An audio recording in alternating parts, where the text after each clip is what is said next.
Subscribe now and press the bell icon. Never miss an update.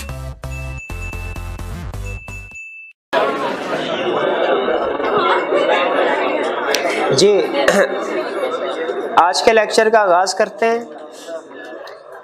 Previous lecture में से पहले कोई question पूछना चाहते हो तो पूछ लीजिए। प्रीवियस लेक्चर में हमने चैप्टर 14 स्टार्ट किया था। चैप्टर 14 का learning objective 1 contract of indemnity हमने कवर किया था। जी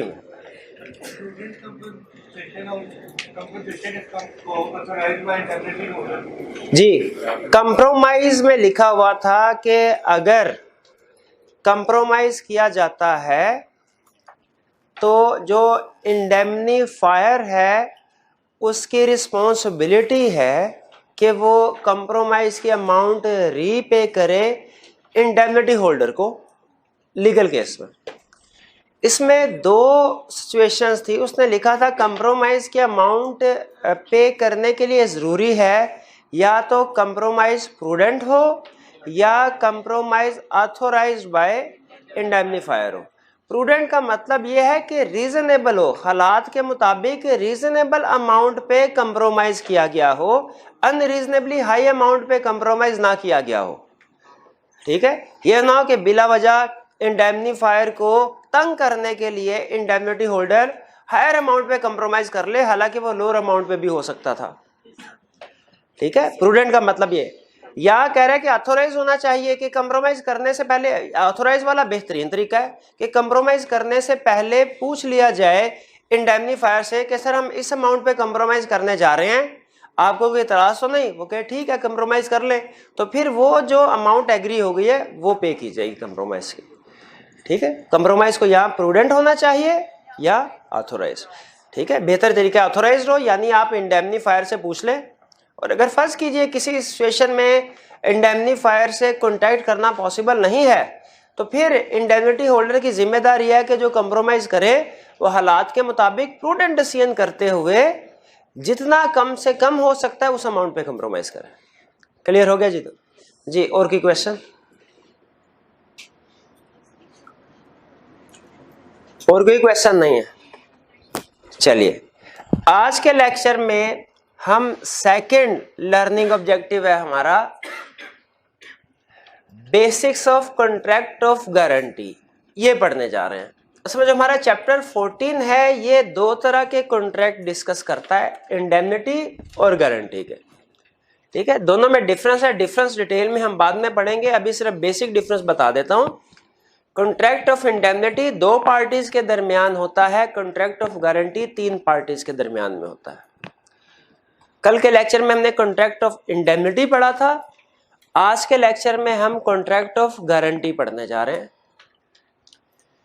स्टडी क्या करेंगे आज के लर्निंग ऑब्जेक्टिव में? हम डेफिनेशन पढ़ेंगे और समझेंगे डेफिनेशन से कि कॉन्ट्रैक्ट ऑफ गारंटी क्या होता है। फिर इसके बाद कुछ एग्जाम्पल से सीखेंगे कि प्रैक्टिकली कौन कौन सी सिचुएशंस ऐसी हैं जिनमें गारंटी का कॉन्ट्रैक्ट किया जाता है, कॉन्ट्रैक्ट ऑफ गारंटी एग्जीक्यूट किया जाता है। और फिर एसेंशियल्स पढ़ेंगे कॉन्ट्रैक्ट ऑफ गारंटी के। एसेंशियल्स का मतलब है वो चीजें जो होना जरूरी हैं अगर आप एक legally binding contract of guarantee execute करना चाहते हैं, बनाना चाहते हैं। फिर इसके बाद पार्टीज के, एक कॉन्ट्रैक्ट ऑफ गारंटी में कितनी पार्टीज होंगी? आपको याद है कॉन्ट्रैक्ट ऑफ इंडेमनिटी में कितनी पार्टीज होते हैं? दो पार्टीज होती हैं। कौन कौन सी? इंडेमनीफायर और इंडेमनिटी होल्डर। उसी तरह कॉन्ट्रैक्ट ऑफ गारंटी में भी पार्टीज हैं, लेकिन कॉन्ट्रैक्ट ऑफ गारंटी में कितनी पार्टीज हैं? तीन। नेक्स्ट कंसेप्ट हमारा होगा काइंड्स ऑफ गारंटी। गारंटी जो प्रोवाइड की जाती है, जाहिर है कॉन्ट्रैक्ट ऑफ गारंटी में एक बंदा किसी दूसरे बंदे की गारंटी दे रहा होगा। ये गारंटी कितनी किस्म की हो सकती है, ये टाइप्स या काइंड्स ऑफ गारंटी पढ़ेंगे। फिर इसके बाद राइट्स एंड लायबिलिटी। आपको पता है दुनिया का कोई कॉन्ट्रैक्ट ऐसा नहीं है जिसमें पार्टीज के राइट्स और लायबिलिटीज का जिक्र ना किया गया हो। तो हर कॉन्ट्रैक्ट में पार्टीज के राइट्स एंड लायबिलिटी का जिक्र किया गया होगा। तो यहाँ पे याद रखिएगा हमारी जो मेन पार्टी है कॉन्ट्रैक्ट ऑफ गारंटी पढ़ते हुए हमने जिस पार्टी के पॉइंट ऑफ व्यू से सोचना है वो है गारंटर, जो गारंटी दे रहा है। जिसकी गारंटी दी जा रही है या जिसको गारंटी दी जा रही है उसके पॉइंट ऑफ व्यू से ये कॉन्ट्रैक्ट नहीं बना हुआ। ये कॉन्ट्रैक्ट किसके पॉइंट ऑफ व्यू से बना हुआ है? गारंटर, जिसने गारंटी देनी है, जिसने गारंटी दी है किसी पार्टी की, ठीक है। ये उसके पॉइंट ऑफ व्यू से हमने इन प्रोविजंस को समझना है। वो कहता है कि उस बंदे की, जिसे श्योरिटी कहते हैं, उसके राइट्स क्या होंगे और उसकी लायबिलिटीज क्या होंगी, ये हमने आज के लेक्चर में पढ़ना है। प्रोबेबली अगर आप मेरे से पूछें कि सर आज के लेक्चर में सबसे अहम चीज क्या है, तो मैं कहूँगा rights and liabilities of surety, ठीक है। लेकिन आई कैप आपको पता है कंसेप्ट कहीं से भी पूछ सकता है तो स्टडी हमने सारी चीजें करनी है। क्वेश्चन आई कैप कहीं से, बल्कि दूसरे एरिया से क्वेश्चन आई कैप ने टेस्ट भी किए हुए हैं, लेकिन कंपैरेटिवली जो मोस्ट इंपॉर्टेंट चीज है वो राइट्स एंड लायबिलिटीज है। तो स्टार्ट करते हैं सबसे पहले डेफिनेशन से। हम कॉन्ट्रैक्ट ऑफ गारंटी की डेफिनेशन पढ़ रहे हैं और डेफिनेशन को आपने अच्छे तरीके से समझना है, क्योंकि अगर कंसेप्ट क्लियर होगा तो फिर आगे जो रिक्वायरमेंट्स हैं वो भी आसानी के साथ समझ आ जाएंगी। हमें क्या बता रहा है? कॉन्ट्रैक्ट ऑफ गारंटी क्या है? कहता है ये एक ऐसा कॉन्ट्रैक्ट है जिसमें एग्री किया जाता है। क्या एग्री किया जाता है? टू डिस्चार्ज द लायबिलिटी, कि किसी लायबिलिटी को डिस्चार्ज करना है। डिस्चार्ज करने का मतलब क्या होता है? सेटल करना, सेटल करना, पे करना। डिस्चार्ज करने का मतलब क्या होता है? सेटल करना, पे करना। लॉ में जहां कहीं डिस्चार्ज का वर्ड आएगा इसका मतलब है उस चीज को सेटल किया जा रहा है, पे किया जा रहा है, खत्म किया जा रहा है। टू डिस्चार्ज, क्या चीज हमने सेटल करनी है, पे करनी है? लायबिलिटी। किसकी liability? Of A third person in case of his default, इनके अगर वो डिफॉल्ट करता है। कॉन्ट्रैक्ट ऑफ गारंटी क्या हुआ? जिसमें एक पार्टी एग्री करती है क्या कि वो किसी दूसरी पार्टी की लायबिलिटी को पे करेगी, सेटल करेगी, डिस्चार्ज करेगी। कब? अगर उसने डिफॉल्ट किया तो। In case of his default, in case of his default. अच्छा, यहां पे डेफिनेशन आपको पता है बाज़ औक़ात चूंकि लीगल डेफिनेशन होते हैं उन्होंने हर पॉइंट ऑफ व्यू से कवर करने होते हैं, उसमें लाजमी नहीं हर लफ्ज हमारे लिए अहम हो, क्योंकि जो डेफिनेशन होती हैं वो लीगल प्रैक्टिकल वर्ड में डिफरेंट सिचुएशन को सामने रख के बनाई जाती है। तो वो कहता है discharge liability or perform promise, कि यहां तो लायबिलिटी डिस्चार्ज की जाएगी या प्रॉमिस जो है वो पूरा किया जाएगा। थर्ड पार्टी प्रॉमिस पूरा करेगी या लायबिलिटी डिस्चार्ज करेगी, इस बात पे एग्री करते हैं। लेकिन याद रखिए हम कंसेप्ट्स को समझते हुए, केस स्टडीज अटेम्प्ट करते हुए जो एग्जाम्पल डिस्कस की जाती है, टेस्ट की जाती है, वो लायबिलिटी की है, वो लायबिलिटी की है। एग्जाम्पल से समझते हैं इसको। फर्ज कीजिए गवर्नमेंट ने कोई एक कॉन्ट्रैक्ट देना है कोई रोड कंस्ट्रक्ट करने के लिए किसी कॉन्ट्रैक्टर को, या कोई पुल बनाने के लिए कॉन्ट्रैक्ट देना है। अब लेकिन गवर्नमेंट को खतरा है कि कहीं ये कॉन्ट्रैक्टर ऐसा ना हो काम दरमियान में छोड़ के भाग जाए, या हो सकता है काम सही तरीके से ना करे। तो गवर्नमेंट कॉन्ट्रैक्ट देने से पहले कॉन्ट्रैक्टर को कहा कि भैया तुम कोई गारंटर लेके आओ, तुम कोई गारंटर लेके आओ अपना, जो तुम्हारी गारंटी दे कि तुम काम कंप्लीट करोगे और सही तरीकों से करोगे। अगर तुमने काम कंप्लीट नहीं किया तो फिर गारंटर की जिम्मेदारी होगी उस काम को कंप्लीट करना। और अगर तुमने काम कंप्लीट तो किया लेकिन उसमें मटेरियल अच्छी क्वालिटी का नहीं लगाया, तो जितना अच्छी क्वालिटी और बुरी क्वालिटी में मटेरियल प्राइस का फर्क होगा, गारंटर वो पैसे हमें देगा। फिर किसी गारंटर को लेके आओ, कॉन्ट्रैक्ट देने को हम तैयार हैं। अब देखिए गवर्नमेंट का अपनी रिजर्वेशन है वो जो ठीक है। अब उस कॉन्ट्रैक्टर को किसी गारंटर की तलाश होगी। नॉर्मली वो किसी ना किसी बैंक के पास पहुंचते हैं और बैंक से कहते हैं सर आप हमारे बिहाफ पे गारंटी दीजिए। बैंक की अपनी टर्म्स एंड कंडीशन होती है, हम उस तरफ डिटेल में नहीं जाते। फर्ज कीजिए बैंक तैयार हो गया। अब बैंक गारंटी देगा किसको? बैंक को, गवर्नमेंट को। क्या गारंटी देगा? यहां तो गारंटी ये होगी कि सर हम गारंटी देते हैं ये काम पूरा करेगा। अगर इसने काम दरमियान में छोड़ा तो हम गारंटी देते हैं क्या कि प्रॉमिस परफॉर्म करेंगे, पूरा करेंगे। यह गारंटी क्या होगी? सर गारंटी देते हैं ये अच्छी क्वालिटी का मटेरियल इस्तेमाल करेगा, अगर इसने पुअर क्वालिटी का मटेरियल इस्तेमाल किया तो जो प्राइस का डिफरेंस होगा हम वो आपको पे करेंगे, अमाउंट पे करेंगे। इसका मतलब है गारंटी अमाउंट पे करने की भी हो सकती है, गारंटी कोई काम पूरा करने की भी हो सकती है, लेकिन डेफिनेशन में दोनों कंसेप्ट है। हमने ज्यादा फोकस किसके ऊपर करना है? लायबिलिटी के ऊपर, अमाउंट पे करने के ऊपर। तो कॉन्ट्रैक्ट ऑफ गारंटी क्या बना?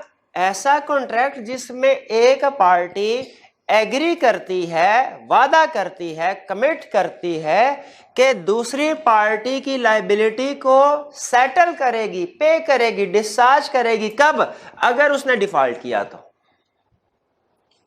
भाई कॉन्ट्रैक्ट ऑफ गारंटी समझ आया? अभी नहीं, मजीद कुछ एग्जांपल्स है, समझते हैं। पहली एग्जांपल लोन, ठीक है। फर्ज कीजिए कि एक पर्सन बैंक के पास लोन लेने के लिए गया। बैंक एक चीज तो कंफर्म है, आपको शायद मैंने कंपनीज एक्ट में भी एग्जांपल बताई थी जब वो एक्सेप्शन डिस्कस कर रहे थे हम, कि डायरेक्टर जो है वो इंटरेस्ट, जिस कॉन्ट्रैक्ट में इंटरेस्टेड उसमें पार्टिसिपेट नहीं कर सकता, उसकी एक्सेप्शन थी, याद है आपको? ठीक है, हाँ जी, कॉन्ट्रैक्ट ऑफ इंडेमनिटी और प्राइवेट कंपनी, बिल्कुल वही एग्जांपल। चलिए उसी एग्जांपल को यूज कर लेते हैं। फर्ज कीजिए कंपनी के बिहाफ पे कंपनी लोन लेने के लिए बैंक के पास गई। अब बैंक सिक्योरिटी तो लाजमी रखेगा, सिक्योरिटी तो कुछ ना कुछ एसेट्स अपने पास, मॉर्गेज, प्लेज, कुछ ना कुछ लाजमी रखेगा। लेकिन बैंक कहता है नहीं, डायरेक्टर में से कोई गारंटी दे कि अगर, एडिशनल रिक्वायरमेंट होती है कि अगर कंपनी पैसे ना पे कर सके तो वो डायरेक्टर फिर कंपनी का लोन अदा करेगा। अगर डायरेक्टर एग्री हो जाते हैं तो बताइए ये जो कॉन्ट्रैक्ट होगा डायरेक्टर के दरमियान में और बैंक के दरमियान में, जिसमें कंपनी भी एक पार्टी है, इस कॉन्ट्रैक्ट को क्या कहा जाएगा? Contract of guarantee. ये नॉर्मली लोन की जो ट्रांजैक्शन होती है उनमें अक्सर होता है। किसी ना किसी गारंटर को, ये भाई मेरे पास सर मुझे 10,000 रुपया उधार दे दीजिए, मैं कहूँ भाई तुम्हारा क्या पता, तुम कहीं कल को निकल जाओ, तुम ऐसा कि किसी और आदमी की गारंटी दिलवाओ, और आदमी की आप छोटे होते, अब पता नहीं आप तो होता नहीं, हम छोटे होते ना, घर में कोई मेहमान आता था तो घर वाले कहते थे जाओ साथ वाले किराना स्टोर है ना, उधर से बोतल लेके आओ। हम भागे भागे उसका बोतल लेने के लिए जाते, वो कहता था भाई मैं तो आपको पहचानता ही नहीं, जरा साथ वाले किसी दुकान वाले से अगर कोई आपको जानता है तो आप उस इशारा करवा दीजिए कि वो आपको जानता है, फिर मैं बोतल दूंगा। उस वक्त नहीं पता था, लेकिन अब पता चलता है कि जब हम साथ, जो हमारे घर के बिल्कुल सामने वाला आता था, उसे कहता था भाई साथ वाले को कह दो बोतल दे दे, और उसे इशारा करता था दे दो इसको, वो असल में कॉन्ट्रैक्ट ऑफ गारंटी होता था। वो तीसरी पार्टी हमें क्या कह रहा होता है? वो जो तीसरी पार्टी है असल में वो बोतल वाले को, किराने वाले को ये कह रही होती थी कि इसको बोतल दे दो, अगर इसने बोतल या पैसे वापस ना किए तो मैं उसकी अदायगी करूं। ये है कॉन्ट्रैक्ट ऑफ गारंटी। क्लियर हुई बात? नहीं अभी नहीं क्लियर हुई। और एग्जांपल, क्रेडिट, उधार पे चीजें खरीदने के लिए एक बंदा गया दूसरे बंदे के पास, मुझे उधार पे कुछ आप चीजें दे दीजिए। उसने कहा नहीं भैया चीजें देने को तो तैयार हूं, लेकिन कुछ पता नहीं आप पैसे देगा ना दे। किसी गारंटर को लेके आए, किसी ऐसे बंदे को जिसको मैं भी जानता हूं आप भी जानते हो, वो अगर जिम्मेदारी लेगा कि आप पैसे वापस कर देंगे, अगर पैसे नहीं वापस किए तो फिर वो पैसे देगा, तो फिर मैं आपको उधार देने को तैयार हूं। तो नॉर्मली क्रेडिट की ट्रांजैक्शन में भी किसी ना किसी की गारंटी इन्वॉल्व होती है, दी जाती है। इसी तरह एम्प्लॉयमेंट, हर एम्प्लॉयमेंट में ऐसा नहीं होता, लेकिन कुछ पोजीशंस ऐसी होती हैं जो ज्यादा क्रिटिकल होती है। जैसे बैंक में कैशियर की पोजीशन, आपको पता है उसने डेली लाखों का ट्रांजैक्शन करनी होती है, उसके पास कैश होता है, तो बैंक वालों को भी खतरा होता है कैशियर पैसे लेके भाग ना जाए। तो नॉर्मली इस तरह की पोजीशन पे किसी भी बंदे को रखने से पहले उसे कहा जाता है कि भाई आप अपना कोई गारंटर लेके आए जो गारंटी दे कि आप हमारा कैश लेके नहीं भागेंगे, अगर कैश लेके भागेंगे तो फिर हम उस गारंटर से नुकसान पूरा करवाएंगे। तो कुछ एम्प्लॉयमेंट, हर एम्प्लॉयमेंट के केस में नहीं, कुछ पोजीशन जो क्रिटिकल होती है, सेंसिटिव होती हैं, उनमें भी किसी ना किसी गारंटर को मंगवाया जाता है, गारंटी ली जाती है। अच्छा, इसमें एक चीज ध्यान में रखिएगा, जब वो गारंटर आएगा कैशियर की गारंटी देने के लिए, गारंटर बैंक वालों से पूछेगा भैया ये बताइए कि आप डेली बेसिस पे कितना को कैश ये बंदा डील कर रहा होगा, मैं अंदाजा लगाऊं गारंटी कितने की देनी है। वो बैंक वाले हिसाब किताब लगा के बताएंगे सर ऑन एवरेज एक दिन में जो मैक्सिमम कैश की डीलिंग होगी वो 10 लाख तक की होगी। तो वो कहेगा, गारंटर कहेगा ठीक है मैं 10 लाख तक गारंटी देता हूं, अगर 10 लाख तक ही आपका कैश लेके भागा तो फिर जो भी पैसे होंगे मैं अदा करूंगा। ये एग्जाम्पल क्लियर होगी, समझ आ गई? चलिए, ये एम्प्लॉयमेंट, तो ये कुछ एग्जाम्पल हैं जिनमें कॉन्ट्रैक्ट ऑफ गारंटी को यूज किया जाता है। यहां तक क्लियर? डेफिनेशन समझ आ गई, एग्जाम्पल समझ। अब चलते हैं एसेंशियल्स की तरफ। एसेंशियल्स का अदर डेफिनेशन समझ आ गई है तो एसेंशियल्स नॉर्मली डेफिनेशन में से ही निकलते हैं, ठीक है? तो एसेंशियल्स भी आपको आसानी से समझ आ जाएंगे। एसेंशियल्स का मतलब क्या होता है? पहली चीज ध्यान में रखिए, वो चीजें जो जरूरी हैं एक वैलिड कॉन्ट्रैक्ट के लिए। अगर एक चीज भी मिसिंग हुई ना एसेंशियल्स में से, अगर एसेंशियल में से एक चीज भी मिसिंग हुई, कॉन्ट्रैक्ट वैलिड नहीं है, लीगली इन्फोर्स नहीं करवाया जा सकता। इसलिए जब कभी आपने कॉन्ट्रैक्ट ऑफ गारंटी करना है किसी के साथ, इन चीजों को लाजमी देख लीजिए। पहला एसेंशियल क्या है? Try party agreement. Try party agreement, अच्छा इसके दो मतलब हैं। ट्राई पार्टी एग्रीमेंट, मैं थोड़ा सा अब कंसेप्ट को इलैबोरेट कर रहा हूं। ट्राई पार्टी एग्रीमेंट, एक मतलब तो यह है कि इसमें 3 पार्टीज इन्वॉल्व है। दूसरा मतलब यह है इसमें 3 एग्रीमेंट इन्वॉल्व है। ट्राई पार्टी एग्रीमेंट का मतलब क्या है कि इस एग्रीमेंट या कॉन्ट्रैक्ट में 3 पार्टीज। इसका दूसरा मतलब क्या है? ये एक नहीं 3 कॉन्ट्रैक्ट। पहले तो देख लें 3 पार्टीज कौन सी इन्वॉल्व है। 3 पार्टी। अब देखें, नाम ध्यान से समझने आए, ये ना एग्जाम में नाम यूज करें हम कहीं यार ये पता नहीं कौन सी पार्टी थी, इसने पैसे लेने थे, पैसे देने थे कि गारंटर था, क्या चक्कर क्या था। पार्टी का नाम अच्छे तरीके से समझना चाहिए। 3 पार्टीज हैं किसमें? कॉन्ट्रैक्ट ऑफ गारंटी में। पहली पार्टी प्रिंसिपल डेटर, दूसरी पार्टी क्रेडिटर, तीसरी पार्टी श्योरिटी। कितनी पार्टीज हैं? 3। Principal debtor, creditor, surety. Principal, फर्ज कीजिए लोन की एग्जांपल लेते हैं। एक बंदे ने लोन लिया, बैंक ने लोन दिया, तीसरा बंदा गारंटर, उसने बैंक को क्या कहा कि अगर जिस बंदे ने लोन लिया है पैसे वापस नहीं करेगा मैं दूंगा। कितनी पार्टीज हो गई? बताइए, बैंक कौन है भला? क्रेडिटर, अकाउंटिंग में पढ़ते होंगे जिसको पैसे अदा करने हैं, क्रेडिटर। प्रिंसिपल डेटर कौन है? वो बंदा जिसने लोन लिया है। श्योरिटी कौन है? गारंटर, जिसने गारंटी दी है। श्योरिटी कौन है? गारंटर, जिसने गारंटी, आम जुबान में हम उसे गारंटर कहते हैं, गारंटी देने वाला गारंटर, ठीक है। लेकिन लॉ उसे क्या कहता है? श्योरिटी। हमें बेहतर है श्योरिटी का वर्ड इस्तेमाल करें, लेकिन फिलहाल स्टार्ट में मैं गारंटर का वर्ड भी यूज कर रहा हूं। अच्छा, मुझे एक चीज समझ नहीं आई, प्रिंसिपल डेटर, उसने क्रेडिटर के साथ प्रिंसिपल क्रेडिटर का लफ्ज नहीं लगाया, डेटर के साथ प्रिंसिपल डेटर का लफ्ज लगाया। भाई ये क्यों? इसलिए कि ये प्रिंसिपल पहला डेटर है, हो सकता है श्योरिटी भी डेटर बन जाए, हो सकता है श्योरिटी भी डेटर बन जाए। ड्यू डेट, इसीलिए ये प्रिंसिपल डेटर है, ये एक तरह से सेकेंडरी डेटर है। क्रेडिटर तो एक ही है, असल में पैसे किसने देने हैं? प्रिंसिपल डेटर ने। अगर वो पैसे ड्यू डेट पे नहीं देता तो फिर पैसे श्योरिटी, फिर डेटर कौन बन जाएगा? श्योरिटी, फिर डेटर 2 हो जाएंगे। इसीलिए डिफरेंशिएट करने के लिए प्रिंसिपल डेटर का लफ्ज यूज किया। प्रिंसिपल डेटर का मतलब वो बंदा जिसने ओरिजिनली पेमेंट करनी है, जिसने ओरिजिनली पेमेंट करनी है। श्योरिटी भी डेटर बन सकता है, कब? डिफॉल्ट करेगा, जब प्रिंसिपल डेटर डिफॉल्ट करेगा। और एग्जाम में बताइए केस स्टडी में क्या किसी क्वेश्चन में डिफॉल्ट करेगा, किसी में नहीं, कि हर क्वेश्चन में डिफॉल्ट करेगा? भाई केस स्टडी बनती ही तब है जब कोई ना कोई प्रॉब्लम हो। लॉ की जरूरत ही उस वक्त पेश आती है जब कोई ना कोई प्रॉब्लम हो। तो सीधी सीधी केस स्टडी तो ICAP हमें कभी भी नहीं पूछेगा। हर केस स्टडी में प्रिंसिपल डेटर लाजमी डिफॉल्ट करेगा। केस स्टडी में। तो आपने हमेशा जब सोचना है ना तो गुड स्टोरी नहीं सोचना, लॉ में जो स्टोरीज है उनका गुड एड नहीं होता, हमने हमेशा हाँ जी बैड जो है उस तरफ जाना है कि ये सिचुएशन अगर वर्स हो जाए तो क्या होगा। तो कॉन्ट्रैक्ट ऑफ गारंटी में कितनी पार्टीज हैं, कौन कौन सी, principal, debtor, creditor, surety. Guarantee किसने दी, किसको गारंटी दी कि अगर किसने पैसे ना दिए तो मैं दूंगा, प्रिंसिपल डेटर ने। तीन पार्टी समझ आ गई। अब तीन कॉन्ट्रैक्ट सुनिए कि ट्राई पार्टी एग्रीमेंट में मैंने ये क्यों कहा कि कॉन्ट्रैक्ट ऑफ गारंटी में तीन कॉन्ट्रैक्ट होते हैं।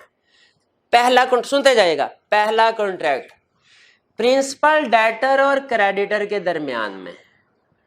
क्या डेटर ने क्रेडिटर से कहा सर आप मुझे लोन दीजिए, मैं 3 महीने बाद ड्यू डेट पे आपको लोन वापस कर दूंगा। कॉन्ट्रैक्ट ऑफ गारंटी में इसका भी जिक्र होगा। दूसरा कॉन्ट्रैक्ट क्रेडिटर और श्योरिटी के दरमियान में।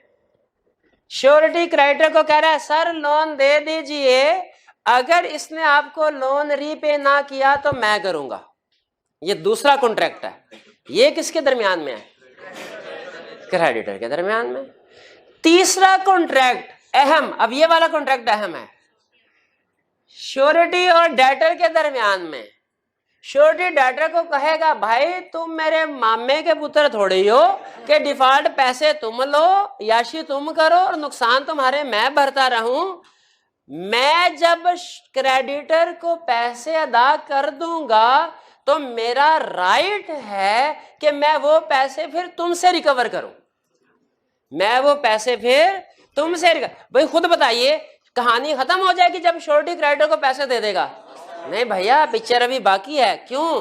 क्योंकि श्योरिटी ने वो पैसे प्रिंसिपल डेटर से लेने भी हैं और वो कहते हैं चाहे ये कॉन्ट्रैक्ट में लिखा हो या ना लिखा हो, अहम चीज कि श्योरिटी ने डेटर से पैसे लेने हैं, चाहे लिखा अंडरस्टूड है कि श्योरिटी अगर क्रेडिटर को पेमेंट कर देता है तो उसका अंडरस्टूड राइट है।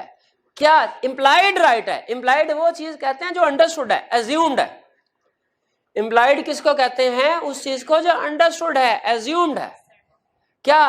कि श्योरिटी ने प्रिंसिपल डेटर से पैसे लेने हैं।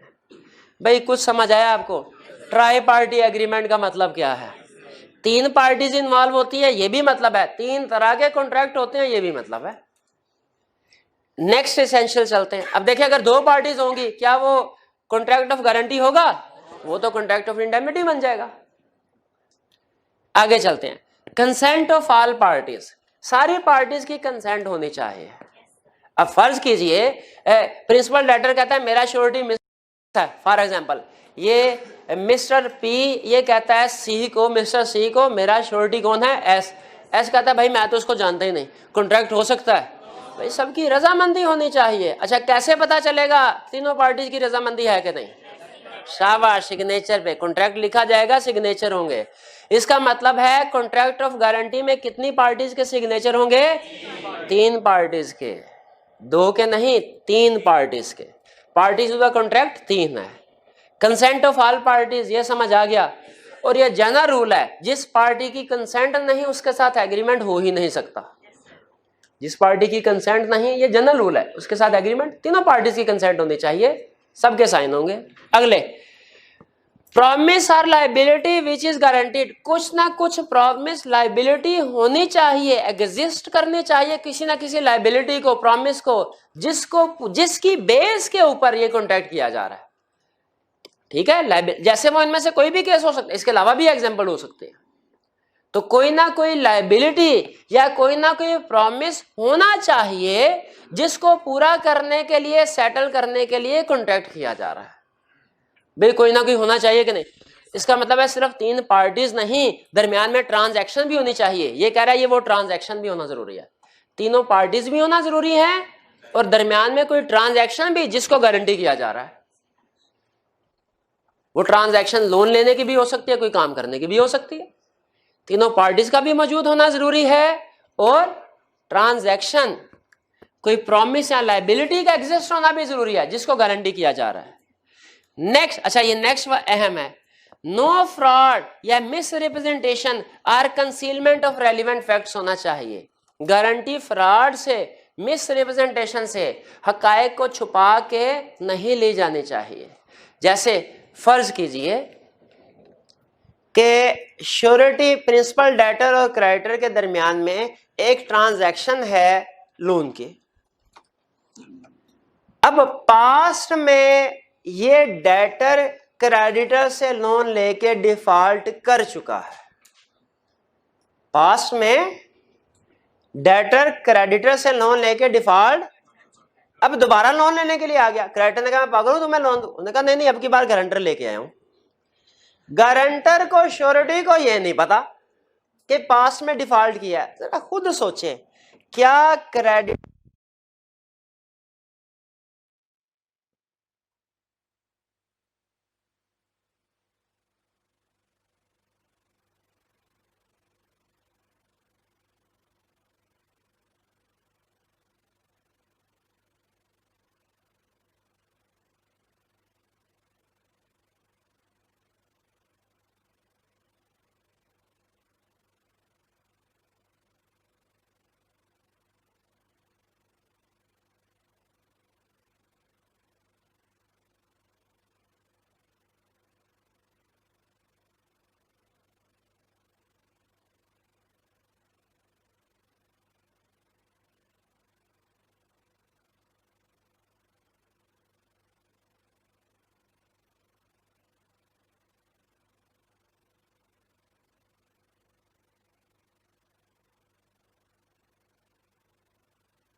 जी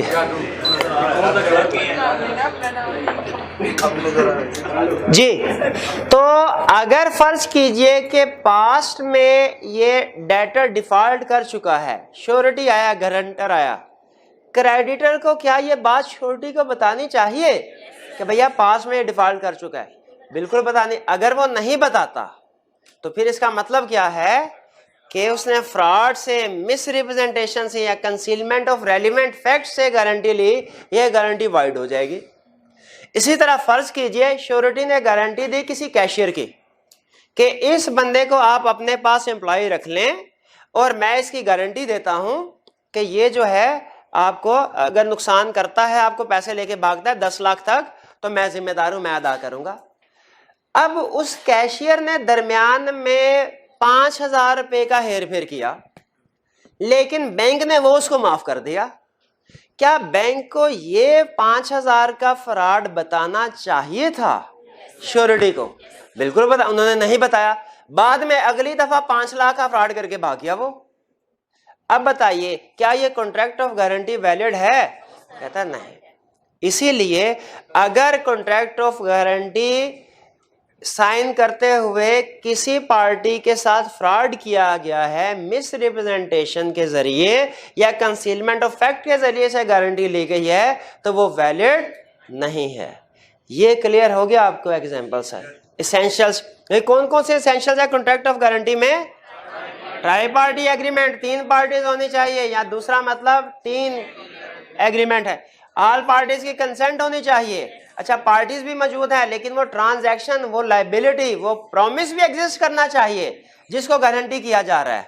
और नेक्स्ट, खास तौर पे कोई फ्रॉड या मिस रिप्रेजेंटेशन या कंसीलमेंट ऑफ फैक्ट के जरिए से गारंटी ना ली गई हो, इसके ऊपर केस स्टडी टेस्ट कर सकता है क्या? कंसीलमेंट के ऊपर या फ्रॉड या मिस रिप्रेजेंटेशन के ऊपर। फिर वो कह रहा है no consideration for surety. Consideration का मतलब क्या होता है? कंसीडरेशन का मतलब है समथिंग इन रिटर्न। अब कंसीडरेशन समझ लीजिए, मैंने भाई से कहा भैया 10 रुपए का पेन है, क्या आप खरीदे? जी सर। अब मैंने इनसे 10 रुपए लिए, मेरे पॉइंट ऑफ व्यू से देखें तो मैंने पेन दिया, और कंसीडरेशन क्या है? Consideration mean something in return. Return में मुझे क्या है? 10 रुपए। इनके पॉइंट ऑफ व्यू से देखें, इन्होंने 10 रुपए दिए और बदले में इनको समथिंग इन रिटर्न क्या मिला? पेन। कंसीडरेशन। ठीक है। तो एक पॉइंट, पार्टी जब कभी कोई कॉन्ट्रैक्ट होता है, जाहिर है गिव एंड टेक का रिलेशनशिप होता है। एक पार्टी कुछ ना कुछ दे रही होती है, कुछ ना कुछ रिसीव कर रही होती है। तो जो चीज वो रिसीव कर रहे हो उसे क्या कहते हैं? कंसीडरेशन। नॉर्मल रूल ये है कि किसी भी कॉन्ट्रैक्ट के लिए कंसीडरेशन होना जरूरी है।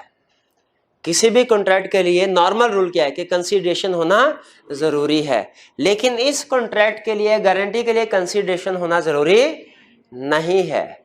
इसमें जैसे अब देखें श्योरिटी और प्रिंसिपल, देखें प्रिंसिपल डेटर और क्रेडिटर के दरमियान में कॉन्ट्रैक्ट है वो तो समझ में आता है कि जी लेन देन, और एक बंदा अभी पैसे ले रहा है, चीजें ले रहा है, बाद में पैसे देगा, इसमें तो आपको कंसीडरेशन नजर आ रही है। लेकिन श्योरिटी बेचारा तो मुफ्त में बस रहा है ना। श्योरिटी ने क्रेडिटर को गारंटी दी, श्योरिटी ने क्रेडिटर को गारंटी दी, क्या इसके बदले में जरूरी है क्रेडिटर से वो अपना कोई कमीशन हासिल करे? नहीं, जरूरी नहीं।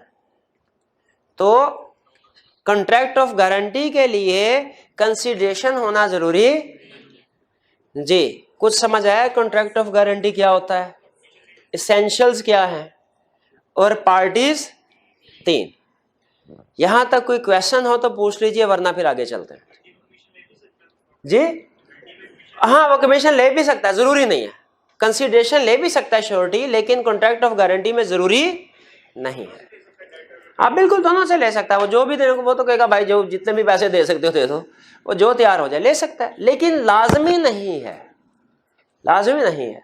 आइए क्या अगर हमसे पूछे बताओ वो कौन से कॉन्ट्रैक्ट्स है जिनमें कंसीडरेशन होना जरूरी नहीं है, तो हम उसमें कॉन्ट्रैक्ट ऑफ गारंटी लाजमी लिखेंगे, और कोई लिखे ना लिखे कॉन्ट्रैक्ट ऑफ गारंटी लाजमी लिखे। कंसीडरेशन का मतलब समझ आ गया, समथिंग इन रिटर्न। चलिए आगे चलते हैं। कह रहा है काइंड्स ऑफ गारंटी, गारंटी की टाइप्स कितनी है, किस्में कितनी है? कह रहा है 2 तरह की गारंटी होती है, एक स्पेसिफिक गारंटी जो कि किसी सिंगल ट्रांजैक्शन के लिए दी जाती है, और दूसरा कंटिन्यूइंग गारंटी जो कि सीरीज ऑफ ट्रांजैक्शन के लिए दी जाती है। फर्ज कीजिए हम दुकानदार के पास गए और उससे हमने कहा कि 50,000 का सामान उधार खरीदना चाहते हैं, उसने कहा गारंटर लेके आओ, हम श्योरिटी लेके आए। श्योरिटी कहता है अच्छा ये सामान इसको दे दो, मैं गारंटी देता हूं कि इस सामान की पेमेंट कर देगा, वरना मैं पैसे अदा करूंगा। अब ये गारंटी सिर्फ इस ट्रांजैक्शन की है, इसका मतलब ये है अगर मैंने इस ट्रांजैक्शन में से पेमेंट कर दी तो गारंटर जो है वो रिलीज हो गया। अगली दफा मैंने 70,000 का और सामान लिया, अगली दफा उस बंदे ने मेरे से श्योरिटी नहीं मांगी, अब मैंने डिफॉल्ट कर दिया, बताइए क्या अब वो श्योरिटी को पकड़ सकता है? श्योरिटी कहेगा भाई मैंने तो सिंगल ट्रांजैक्शन के लिए कहा था, तो मैं सिर्फ उस ट्रांजैक्शन, उसकी देखो पेमेंट हो गई है, अब मैंने उसके बाद के लिए तो नहीं कहा था।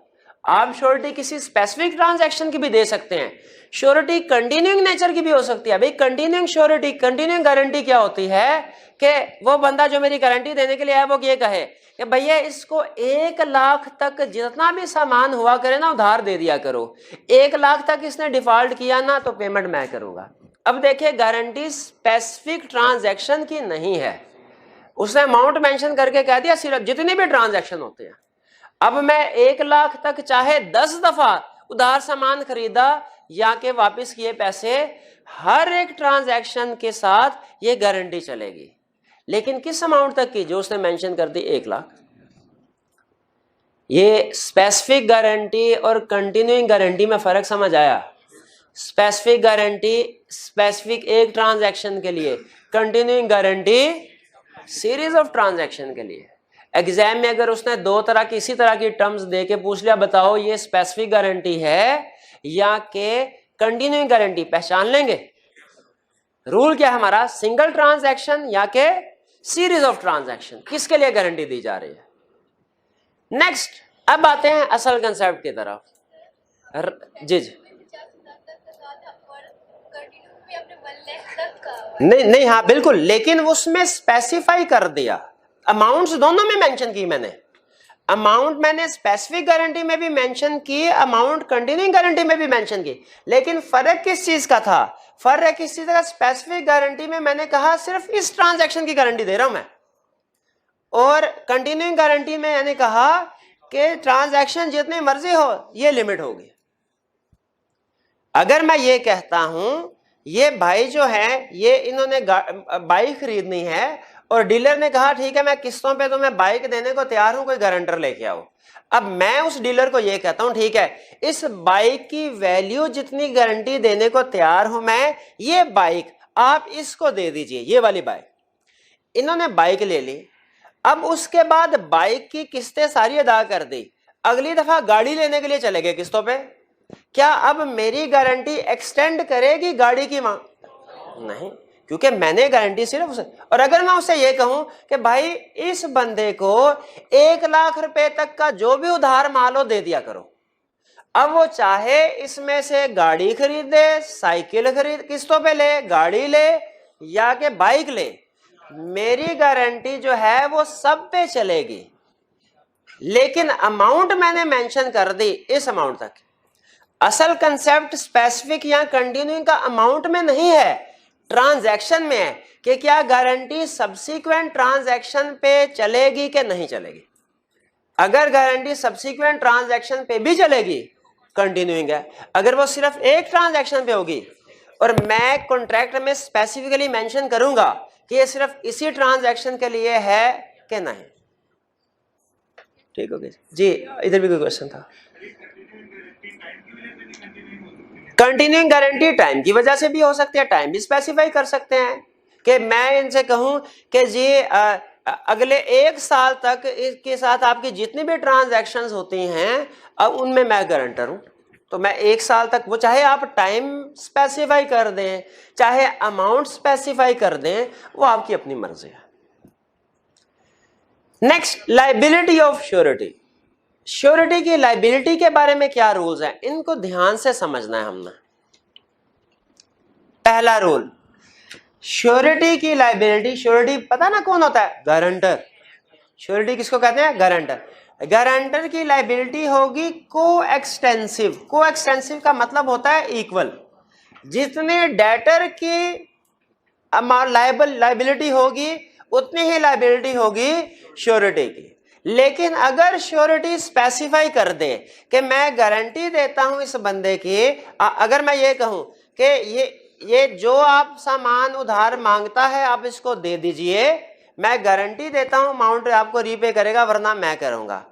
अब इसका मतलब है मैंने अमाउंट मेंशन नहीं की, मैंने ये कह दिया कि ये ट्रांजैक्शन इसे जितना उधार मांगता है इसको दे दीजिए, अमाउंट मेंशन नहीं की।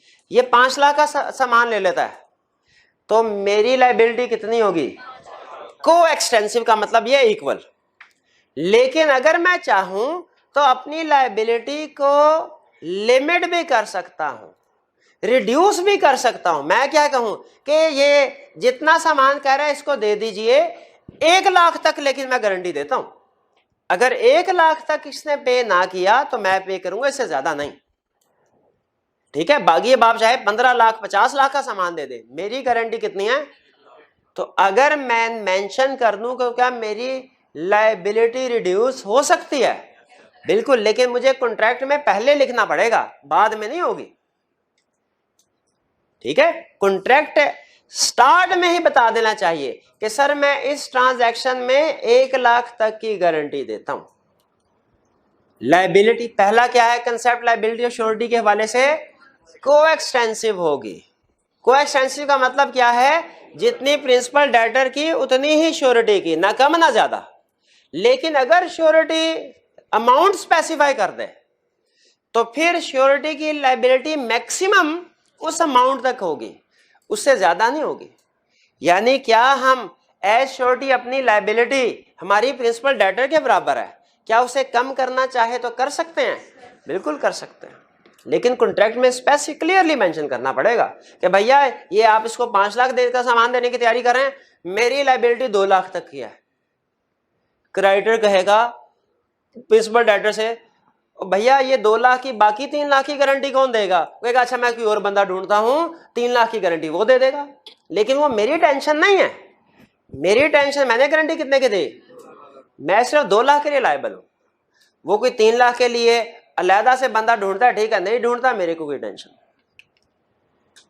Third, liability arises on default. Surety की लायबिलिटी कब अराइज होगी? जब डिफॉल्ट, कौन डिफॉल्ट करेगा?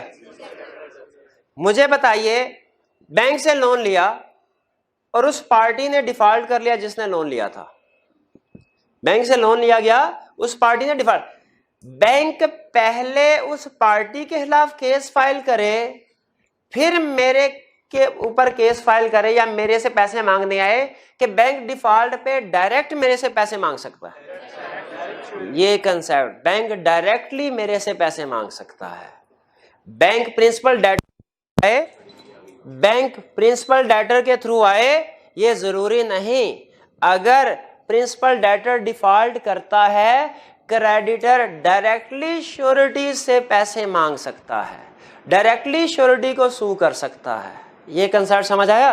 फिर सुन लीजिए, अगर प्रिंसिपल डेटर डिफॉल्ट करे तो क्रेडिटर डायरेक्टली श्योरिटी को सू कर सकता है, प्रिंसिपल डेटर को सू करना लाजमी नहीं है। अच्छा, फिर क्या हम अपनी लायबिलिटी को कंडीशनल कर सकते हैं? बिल्कुल कर सकते हैं। जैसे ये भाई 5 लाख का उधार सामान लेना चाह रहे हैं, मैं कह रहा हूं ठीक है, मैं 2 लाख की तुम्हारी गारंटी देने को तैयार हूं, शर्त है क्या कि कोई को श्योरिटी भी होना चाहिए, कोई और बंदा भी होना चाहिए जो तुम्हारी गारंटी दे। ठीक है, 3 लाख। अब ये भाई ये साथ वाले को मैं कहेंगे यार 2 लाख की गारंटी एक बंदा देने को तैयार है, 3 लाख की गारंटी तुम दे दो। अगर तो ये को श्योरिटी को ज्वाइन करा लेते हैं तो मैं भी श्योरिटी वैलिड है, मेरी गारंटी भी वैलिड है। और अगर मैंने कंडीशन अटैच की थी कि को श्योरिटी का होना जरूरी है, इनको कोई को श्योरिटी नहीं मिलता, तो क्या मेरी गारंटी होगी? मेरी भी नहीं होगी, क्योंकि मेरी गारंटी कंडीशनल थी और वो कंडीशन पूरी नहीं कर सके। भाई लायबिलिटी समझ आए? लायबिलिटी श्योरिटी की क्या होगी? कोएक्सटेंसिव। कोएक्सटेंसिव का मतलब क्या होता है? Equal to principal debtor. क्या लायबिलिटी कम की जा सकती है? बिल्कुल की जा। कैसे की जा सकती है? कॉन्ट्रैक्ट में अमाउंट स्पेसिफाई कर दें। अब आपकी मैक्सिमम गारंटी की अमाउंट उस अमाउंट तक की होगी। नेक्स्ट, लायबिलिटी कब अराइज होगी? जब डिफॉल्ट करेगा कौन? क्या क्रेडिटर के लिए जरूरी है कि वो डेटर के थ्रू आए मेरे तक, या डायरेक्ट मेरे पे केस कर सकता है? डायरेक्ट मेरे पे केस कर सकता है। और अगर कंडीशनल है तो क्या मेरी गारंटी वैलिड होगी? अगर कंडीशन पूरी नहीं हुई तो नहीं होगी। लायबिलिटी के पॉइंट क्लियर हो गए। अब एज्यूम कीजिए इन्होंने बैंक से लोन लिया, डिफॉल्ट कर दिया, बैंक मेरे पास आया, मैंने पैसे पे कर दिए, मेरी लायबिलिटी अदा हो गई। लायबिलिटी अदा हो गई। अब अगला क्वेश्चन क्या है? भाई मेरे राइट्स क्या हैं? मैं किसके पास जाऊं, किससे पैसे लूं, मैं ये कैसे रिकवर करवाऊं इनसे? लॉ ने, अब देखें ये असल में कॉन्ट्रैक्ट मैंने स्टार्ट में बताया था, कॉन्ट्रैक्ट ऑफ गारंटी श्योरिटी के पॉइंट ऑफ व्यू से बना है। श्योरिटी के कंसेप्ट को ये ज्यादा डिस्कस करता है।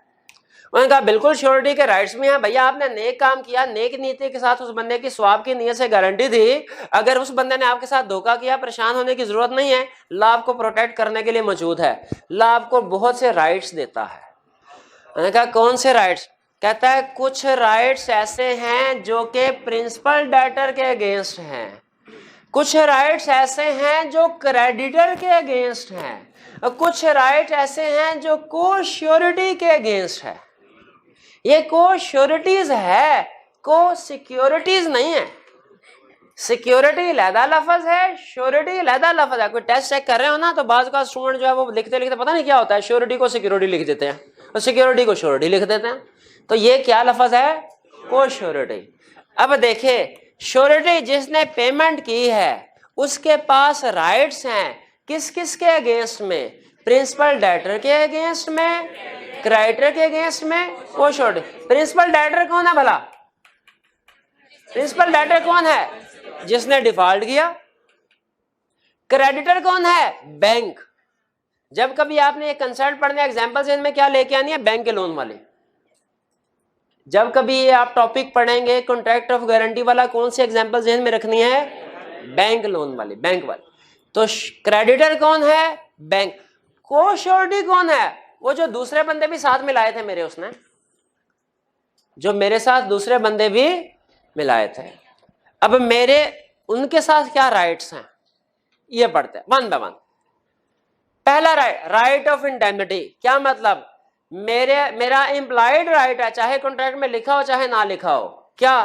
कि जब मैंने गारंटी दी थी कि इनका डेट पे करूंगा अगर डिफॉल्ट करता है बैंक को, तो मेरा इंप्लाइड राइट है क्या मैं इनसे पैसे रिकवर करवा सकता हूं। ये नहीं कह सकते भैया कॉन्ट्रैक्ट में ये कहा, कॉन्ट्रैक्ट में सिर्फ इतना लिखा था कि मैंने डिफॉल्ट किया आप पैसे पे करेंगे, ये कहां लिखा है कि मैं भी आपको बाद में दोबारा पे करूंगा, ये तो कहीं नहीं लिखा। मैं कहूंगा भाई लिखा नहीं लिखा, इंप्लाइड है, इंप्लाइड राइट है। बात समझ आ गई? इसे कहते हैं राइट ऑफ इंडेमनिटी, कि इनकी वजह से, याद है कल वाला कंसेप्ट, इनकी वजह से मेरा नुकसान हुआ, अब ये मेरा नुकसान भरेंगे, इंडेमनिटी। दूसरा right, right of subrogation, SUBROGATION, right of subrogation. मुश्किल लफ्ज है ना, इसलिए आई क्या पूछेगा ये, राइट ऑफ सब्रोगेशन। सब्रोगेशन का मतलब क्या है कि जब मैं क्रेडिटर को पेमेंट कर दूंगा तो मैं क्रेडिटर बन जाऊंगा, जब मैं क्रेडिटर को पेमेंट कर दूंगा तो मैं क्रेडिटर बन जाऊंगा। भाई कैसे क्रेडिटर बन जाऊंगा? देखिए लॉ जब ये कहता है ना तो इसका ये मतलब नहीं है मेरी शक्ल सूरत क्रेडिटर जैसी हो जाएगी, नहीं नहीं, वो ये कहता है कि जो जो राइट्स क्रेडिटर के थे प्रिंसिपल डेटर के खिलाफ, वो सारे के सारे राइट्स मुझे ट्रांसफर हो जाएंगे। राइट ऑफ सब्रोगेशन का मतलब क्या है कि जब श्योरिटी पेमेंट कर देगा क्रेडिटर को, तो क्रेडिटर के जो भी राइट्स थे वो सारे के सारे श्योरिटी के पास आ जाएंगे। जैसे क्रेडिटर का क्या राइट था, हाँ जब क्रेडिटर बैंक ने लोन दिया होगा कोई ना कोई सिक्योरिटी रखी होगी, तो इसका मतलब ये है जब मैं बैंक को पेमेंट करूंगा तो बैंक वो सिक्योरिटी किसको देगा भला, प्रिंसिपल डेटर को कि श्योरिटी को? श्योरिटी को। क्या बैंक के पास ये राइट था कि अगर प्रिंसिपल डेटर डिफॉल्ट करे वो उसके खिलाफ कानूनी चाराजोई कर सकता है? बिल्कुल। तो इसका मतलब है वो राइट मेरे पास भी आ जाएगा, ठीक है। राइट ऑफ सब्रोगेशन का मतलब क्या है कि जब श्योरिटी क्रेडिटर को पेमेंट करेगा तो क्रेडिटर के सारे राइट्स उसको ट्रांसफर हो जाएंगे।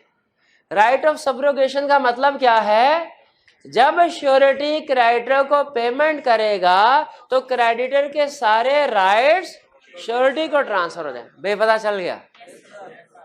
तो प्रिंसिपल डेटर के खिलाफ इंडेमनिटी पैसे लेने हैं और कानूनी कार्रवाई भी कर सकते हैं, सिक्योरिटी भी ले सकते हैं इसके। ये राइट क्लियर हो गए प्रिंसिपल डेटर के खिलाफ जी। नेक्स्ट, क्रेडिटर के खिलाफ क्या राइट्स हैं? क्रेडिटर के खिलाफ हमारे राइट्स ये हैं कि सिक्योरिटीज क्लेम कर सकते हैं। बैंक वाले ने सिक्योरिटीज रखी होंगी कि नहीं रखी होंगी? रखी होंगी, बिल्कुल। तो हमारा राइट, हम कहेंगे ठीक है डिफॉल्ट किया 5 लाख, नो प्रॉब्लम, देने को तैयार है हम। लेकिन पहले ये बताइए जो आपने ज्वेलरी रखी थी इसके पास, अब इसकी अपने पास भाई थी 3.5 लाख की, वो किधर है? क्या अब हम वो सिक्योरिटी क्लेम कर सकते हैं बैंक से? बैंक याद रखे हमें वो सिक्योरिटी देने का पाबंद है, प्रिंसिपल डेटर को नहीं, क्योंकि अब उसके सारे राइट्स हमें मिल गए हैं तो सिक्योरिटी भी हम लेंगे। यहां पे ध्यान में रखिएगा, अगर सिक्योरिटी रखी तो गई थी, श्योरिटी को नहीं पता था।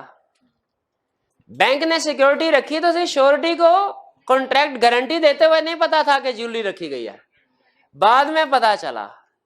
अब देखें वो क्या कहते हैं, क्या अब प्रिंसिपल जो श्योरिटी है उसका राइट है कि नहीं कि वो वाली सिक्योरिटी भी रिसीव कर ले?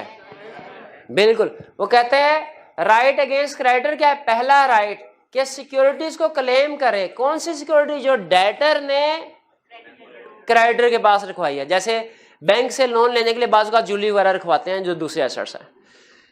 ला कहता है चाहे श्योरिटी को पता था या नहीं पता था, अगर सिक्योरिटी रखी गई है श्योरिटी को दी जाएंगी, चाहे पता था या नहीं पता था उसे at time of contract.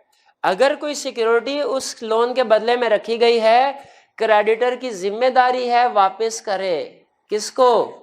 Surety को। और दूसरा, अगर फर्ज कीजिए बैंक की किसी ने, बैंक है ओ सर सॉरी वो मैंने एक जगह रखी थी वहां से चोरी हो गए, वो क्या हो गई? चोरी हो गई, जाया हो गई, कोई नुकसान हो गया। बताइए, अगर नेग्लिजेंस की वजह से जो सिक्योरिटी को नुकसान पहुंचे, तो अब बताइए 3.5 लाख की ज्वेलरी थी, बैंक ने कहा सर नुकसान हो गया, श्योरिटी लायबल है 5 लाख देने का? कितनी अमाउंट देने का? 150, 1.5 लाख। और अगर ज्वेलरी जो है 3.5 लाख की ज्वेलरी थी ना, तो सर अगर 1.5 लाख की ज्वेलरी चोरी हो तो हाँ, अब 2 लाख की ज्वेलरी वापस मिलेगी और वो यानी जितनी लायबिलिटी होगी वो कम हो जाएगी। तो 7 लाख की ज्वेलरी तो वो 7 लाख की ज्वेलरी वापस करेगा, वो 7 लाख की ज्वेलरी वापस, हम 7 लाख की ज्वेलरी ले लेंगे। हाँ जी, क्रेडिटर श्योरिटी को 7 लाख की ज्वेलरी देगा और फिर श्योरिटी 5 लाख रुपया नकद अदा करेगा उसको।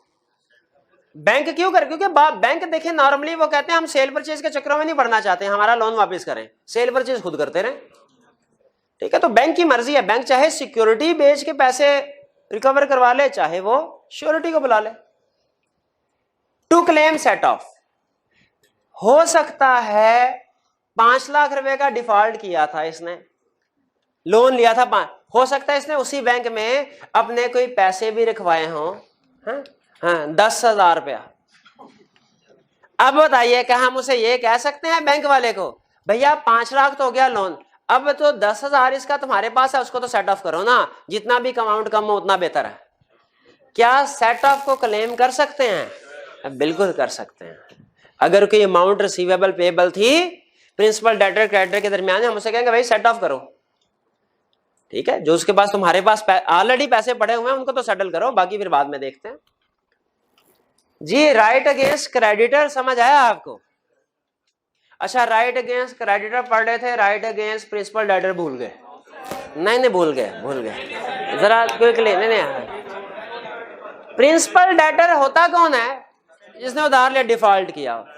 अगर हमने पैसे दे दिए, अगर हमने पैसे दे दिए, किसको दिए? श्योरिटी में, श्योरिटी किसके पैसे दिए? क्रेडिटर को। प्रिंसिपल डेटर के खिलाफ मेरे पास क्या राइट है? इंडेमनिटी, कि भैया मेरे पैसे मुझे वापस करो। और राइट ऑफ सब्रुगेशन का मतलब क्या है?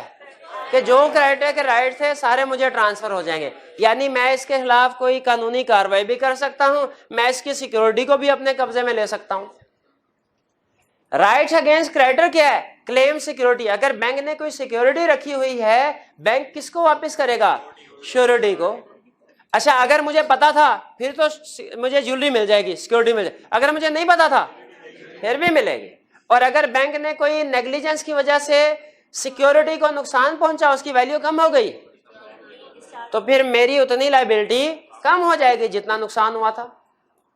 और क्या मैं सेट ऑफ क्लेम कर सकता हूं जो डेटर और क्रेडिटर के दरमियान अमाउंट? बिल्कुल कर सकता। अब आते हैं को श्योरिटीज। को श्योरिटीज क्या होती हैं भला? को श्योरिटी किसको कहते हैं? एक से ज्यादा श्योरिटीज हो। को श्योरिटी किसको कहते हैं?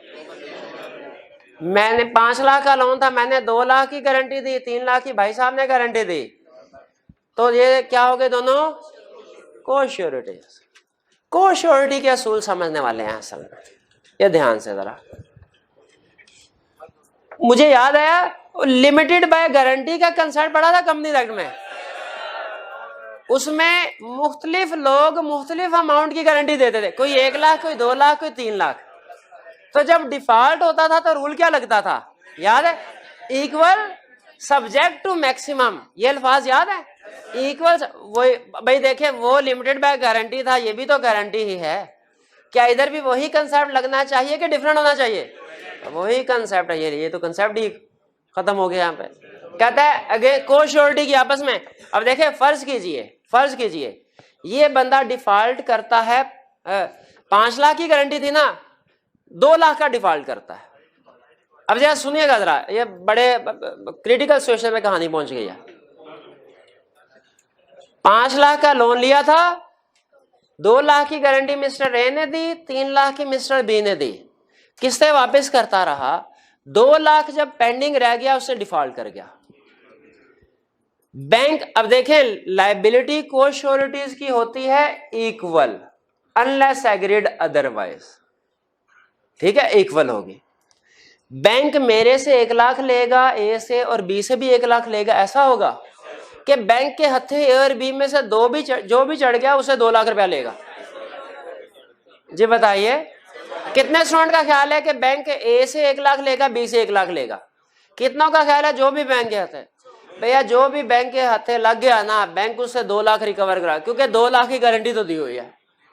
अब आप कहेंगे सर ये क्या चक्कर है, उस बेचारे ए के साथ तो ज्यादती हो गई कि उसने गारंटी दी थी 2 लाख की, लेकिन कोश्योरिटी भी था, कोश्योरिटी भाग गया। ये ज़हन में रखिएगा, लायबिलिटी ऐसा पॉसिबल है कि कोई एक श्योरिटी अपने ड्यू शेयर से ज्यादा पेमेंट कर दे, क्योंकि उसने अमाउंट एग्री की थी मैक्सिमम। यहां पे अगर डिफॉल्ट 2 लाख का करता है, असूली तौर पे मेरा शेयर कितना बनता है? मैंने मैक्सिमम 2 लाख कहा था, नहीं कहानी फिर सुने। 5 लाख लिया इन्होंने बैंक से, किस्तें देते गए, मैंने 2 लाख की गारंटी दी, बी ने 3 लाख की गारंटी दी, 2 लाख पे पहुंच के इन्होंने डिफॉल्ट किया। अब मैंने मैक्सिमम लेवल कितना कहा था? 2 लाख, उसने कितना कहा था? अब क्या सारा नुकसान मैं भरूं?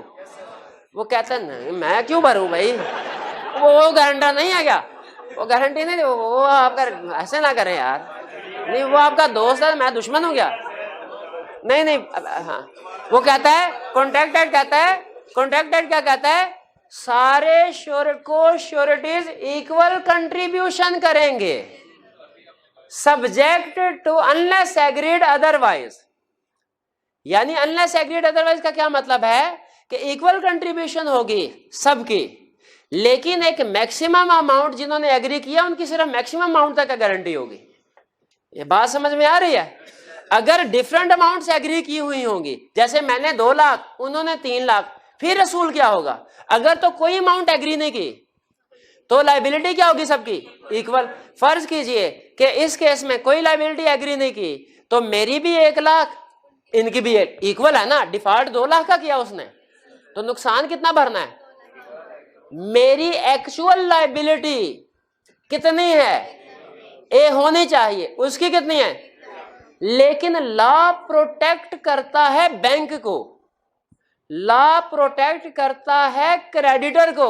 क्रेडिटर को कहता है कि तुम्हारे हाथे जो भी आ जाए उससे जितने पैसे मिले ना उसकी मैक्सिमम लायबिलिटी थे जो से वो ले लो उससे। लॉ के हाथे मैं आ गया, उसने मेरे से 2 लाख रुपया निकलवा लिया, अब मेरा असल में शेयर 1 लाख रुपया था, मैं दे बैठा हूं 2, क्योंकि गारंटी दी थी 2 लाख की। अब मेरा क्या राइट है?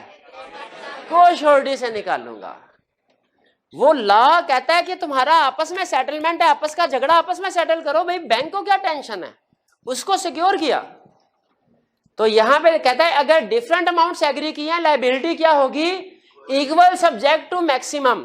ये वही प्रोविजन है जो कंपनी लिमिटेड बाय गारंटी में पड़ी थी कि लायबिलिटी क्या हो, मिसेस राहील वाली।